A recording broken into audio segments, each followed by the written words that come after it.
Fala minha gente, tudo bem? Vamos falar sobre essa vitória do Grêmio por 1 a 0 diante do Ipiranga lá em Erechim. O Grêmio que já viajou sabendo da importância da vitória devido ao que poderia acontecer na classificação geral para o mando de campo ser decidido na Arena.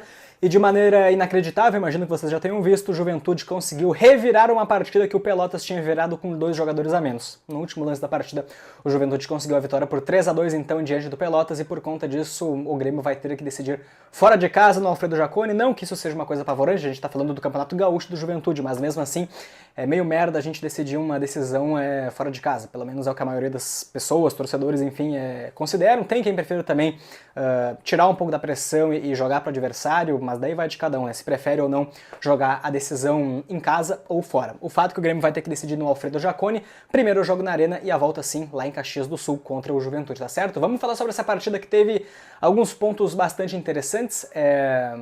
Tudo bem que foi um Grêmio completamente reserva, enfim, apenas o Gabriel Grando, que a gente ainda está considerando que é o titular e não o Thiago Volpe, mas a gente pode observar algumas coisas hoje, como por exemplo as entradas do Kaique no segundo tempo, né, o jovem ali que diz ele que a inspiração dele é o N'Golo Kanté, jogou muito tempo no Chelsea. Também a gente teve o próprio Luiz Eduardo entrando na lateral direita, o PP também teve que sair no primeiro tempo, né? E o Aravena foi sacrificado por causa da expulsão do João Lucas.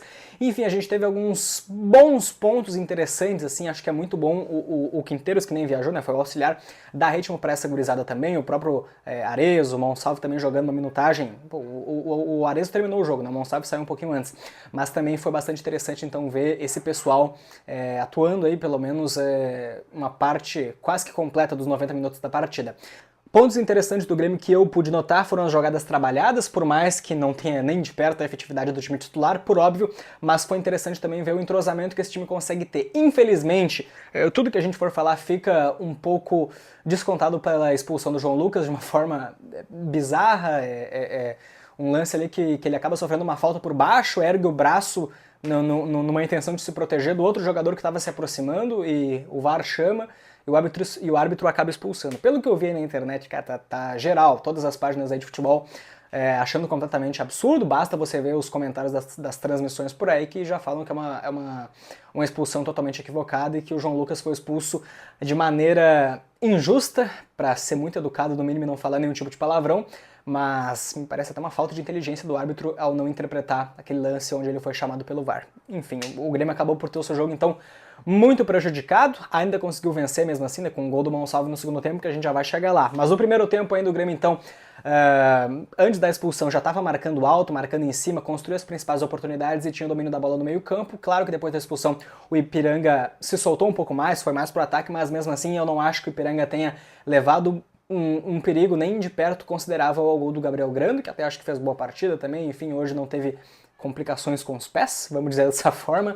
E o Grêmio hoje também teve uma zaga assim mais consolidada com essa sequência que estão recebendo, principalmente o Gustavo Martins, tá? Mas o Nathan também acho que foi bem. O João Lucas a gente não tem como avaliar então, afinal de contas foi expulso com meia hora de jogo, e o Vieri acho que fez um jogo já um pouco mais maduro do que o Grenal, que teve que fazer, enfim, clássico, colocado na fogueira ali, porque o Grêmio simplesmente não tinha lateral esquerdo. Agora tem dois, né, chegaram aí os reforços, Lucas Esteves, enfim, o Luan Cândido, para essa função. O que mais que a gente pode falar? No meio campo a gente teve uma grata surpresa talvez não seja o termo certo, porque a gente já esperava que ele fosse um bom jogador. O Camilo, acho que fez uma partida muito interessante, se mostrou um jogador bastante útil, marca bem, tem bom fôlego, boa presença de meio campo para marcar. Ele mesmo já tinha dito na entrevista ali de apresentação, enfim, que ele é um jogador mais marcador e não que sai tanto para o ataque. Também é uma característica interessante, né? Quem sabe um jogador para disputar um pouco mais de posição ali com o Gustavo Cuejar e liberar o Vila Sante um pouco mais para subir, enfim, ou até mesmo dar uma liberação maior para um setor mais à frente. E aí eu já me refiro a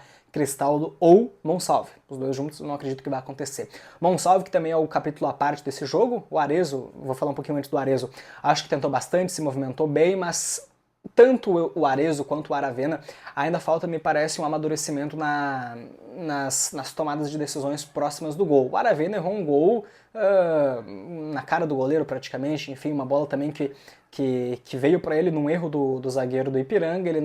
Ele parece que demorou para saber se finalizava ou se tentava procurar o Arezzo. Enfim, são dois jogadores que ainda me parecem precisar de um pouquinho mais de amadurecimento. E aí no segundo tempo, então, esse sim, o jogador que sem dúvida está mais do que pronto. Claro que eu tô falando do Monsalve, que Enfim, a coletânea de gols bonitos, golaços dele tá cada vez aumentando mais. O gol de hoje que ele faz, dando uma espécie de elástico pra dentro, driblando o zagueiro e goleiro junto, cara, que espetáculo. Foi um gol salvador no fim das contas, né? Um salvador, na verdade, não é o termo certo também, porque o Juventude acabou ganhando o seu jogo e por conta disso o Grêmio vai ter que jogar no Alfredo Jaconi. Mas até aquele momento, quando o Juventude estava perdendo e o Grêmio fez o gol com o Monsalve, a decisão estava vindo para a Arena. O Monsalve, através dessas jogadas assim, ele se mostra um jogador que tem muito recurso técnico. Às vezes eu não acredito que o Grêmio pagou apenas 2 milhões de dólares por ele, porque realmente é um negócio muito interessante que o Grêmio fez com esse jogador, que eu torço muito para esse ano ter mais oportunidades do que teve ano passado. E acho que vai ter, né? O campo pelo menos tá mostrando isso e ele tá pedindo passagem. Enfim, rapaziada, mais um jogo de Campeonato Gaúcho, não tem tantas avaliações para se fazer de um time reserva do Grêmio. O Grêmio fez a sua parte, ganhou o jogo com 1 a menos, sendo prejudicado pela arbitragem, mas no fim das contas o Grêmio, que tinha que trazer a decisão para o seu estádio, para a Arena, infelizmente não conseguiu. E o Juventude que vai decidir no Alfredo Jaconi. E claro que isso aí não é nenhum motivo de terror, afinal a gente está falando de 2 clubes com uma diferença estratosférica de tamanho, então o Grêmio não tem que se apavorar. Mas é um ponto chato, tem que decidir o jogo fora de casa, tá certo? Se gostou do vídeo então, deixa o like, se inscreve no canal, tamo junto e até a próxima.